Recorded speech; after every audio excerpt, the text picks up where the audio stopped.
You're watching our special broadcast here on 3 years of the Swachh Bharat mission, where we are and where do we go from here. Naina Lal Kidwai, let me come to you now with ideas that you would like the corporate sector, the government, as well as the Indian citizen to work on to ensure that this, in fact, continues and is a success. And all the metrics that we've listed out are indeed in place by 2019. The ideas that you would like to put on the table.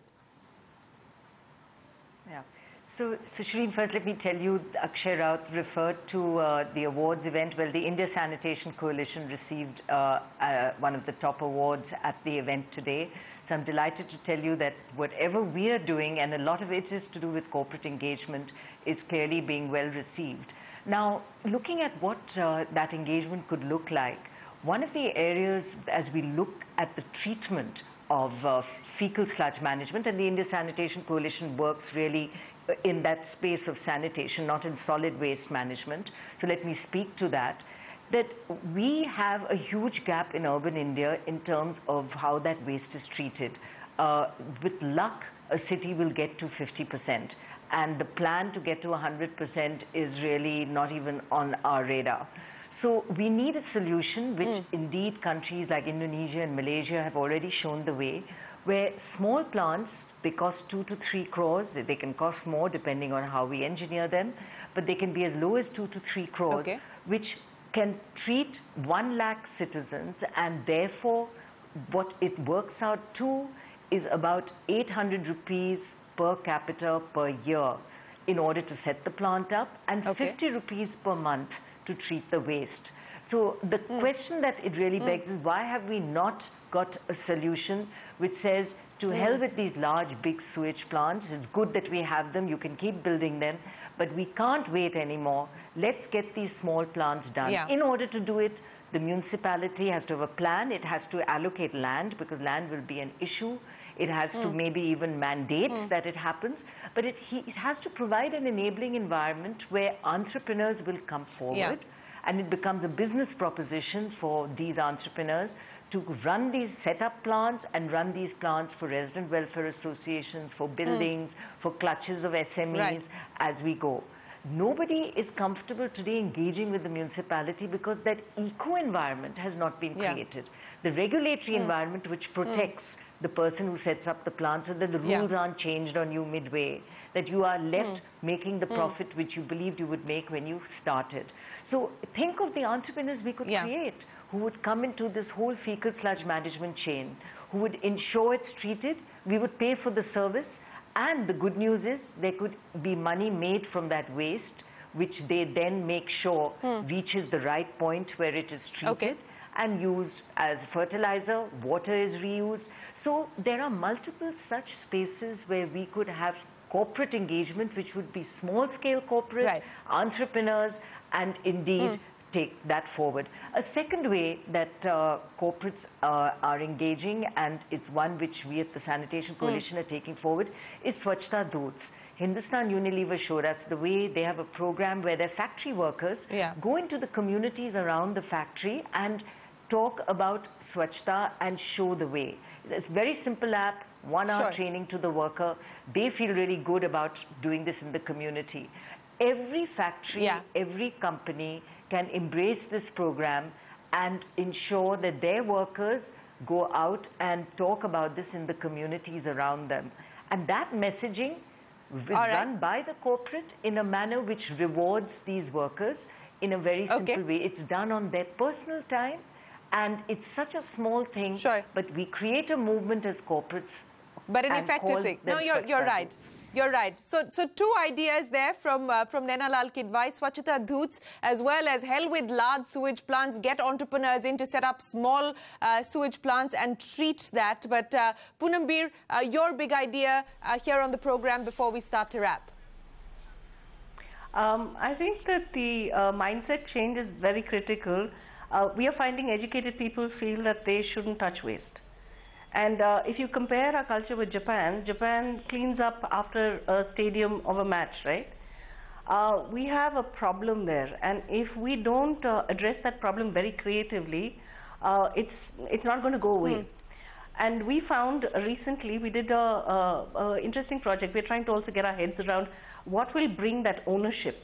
And while Naina was saying that this thing about people going out and talking to the community, when you talk alone is not enough. What you need to do is create models where ownership of the fact that we are all connected. You know, it's not sitting in our heads that composting is natural. Very often we meet very educated people who don't even know what compost is. Then how do you explain to them that nature is circular? So I think what is required, and the IEC budget should be spent on this, should be how do we bring back this idea of that we're connected with nature, we need to look after water, we need to look after soil, and we can do it in very decentralized ways. And I think there is a great opportunity there. And it's a coming together of ownership, participation. Like all those toilets, I would have loved if all the toilets were built by the villagers themselves, or the children. Very often a contractor comes in. So that there is a degree of ownership. Bring that ownership. And so I think that's you're right about that. So if a composter in your house, you feel ownership. So that's what I think that would help. Sure. Okay, Abhishek, your idea as we start to wrap. Yeah, Shereen. So I'll continue what Poonam actually said, that community level ownership of sanitation improvement is very important. So in my opinion, macro level focus and a micro level focus is very important. For example, in urban areas, near the slums, we have drainages and we have canals which carry sludge and carry waste, which are open. In Delhi, cities like Delhi, we see a rising influence of diseases like dengue and chikungunya, which happens due to those open drains. So government should take care of those macro things. We cannot consider, or we cannot expect that from the community or from the people or from households. The government should take care of those macro things, but at micro level, a small level, or small capacity sewage treatment plants or community ownership of sanitation, that is very important. One last point I would like to say is that Swachhata or Swachh Bharat should be connected with health data.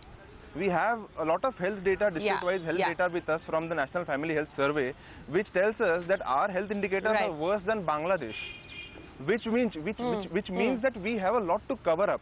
We do a lot to do to improve sanitation and to make social change, but still our health indicators are worse than Bangladesh, which means that we need to exert more effort, not just financially, but through very valid point that as Poonam has been saying, and you're also saying that it needs to be dealt with conceptually in a circular fashion, and Swachh Bharat needs to be linked with our healthcare goals as well. But the final word to you, Afroz, as we close the program, your idea on what next now?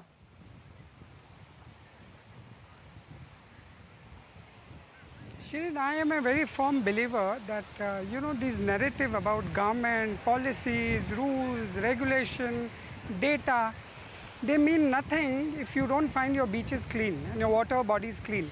If your lakes are rotting and your rivers are rotting and your beaches are rotting, I can't put my hand into the ocean here, though living on the ocean front. Where does it take us? And for me, the solutions lie with individuals. I have worked on a movement, a mass movement here in Mumbai. Thousands of Mumbaikar are working, thousands of students are working. Because you see, we have lost a sense of belonging to the country. The laws can't now get that sense of belonging into my head back again.